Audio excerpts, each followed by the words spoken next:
இன்றைக்கு இந்த தொகுதியில் ஒருத்தர் எம்எல்ஏவா இருந்தார். நீங்க ஓட்டு போட்டு தேர்ந்தெடுக்கப்பட்டவர். ஆனா ஓட்டு வாங்குறதுக்கு உங்களை வந்து அணுகிறார். ஆனா ராஜினாமா பண்றதுக்கு கேட்டாரா? ஆனா அதை பத்தி கவலைப்படாதீங்க. அண்ணா திமுக ஆட்சி மலர்ந்தவுடனே கோபிச்செட்டிப்பாளையம் தொகுதி எடப்பாடி தொகுதிக்கு மேல வளரும். தமிழகத்திலே முதன்மையான தொகுதியாக கோபிச்செட்டிப்பாளையம் தொகுதி வருவதற்கு அனைத்து நடவடிக்கை எடுக்கப்படும்.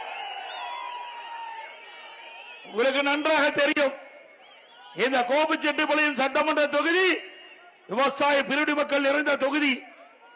விவசாயிகள், விவசாய தொழிலாளர்கள் இரண்டு கண் போல் இருக்கின்ற தொகுதி இந்த கோபிச்செட்டிப்பாளையம் சட்டமன்ற தொகுதி. இந்த தொகுதியில் இருக்கிற விவசாயிகள் வளம் பெற வேண்டும் என்பதற்காக, விவசாய தொழிலாளிக்கு நிரந்தர வேலை கிடைக்க வேண்டும் என்பதற்காக நீண்ட காலமாக ஈரோடு மாவட்டம், திருப்பூர் மாவட்டம், கோவை மாவட்ட விவசாய பிரிவு மக்கள் பல ஆண்டுகளாக சுமார் 50 ஆண்டு காலம் போராடி வந்தார்கள்.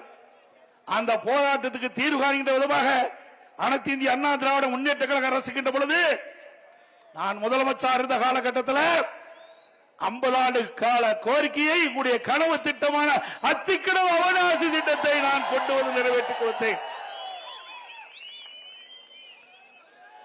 இந்த கோபி சட்டமன்ற தொகுதியில் மட்டும் இந்த திட்டத்தின் மூலமாக 30% பயன்பெறுகின்றார்கள் விவசாயிகள், விவசாய தொழிலாளிகள்.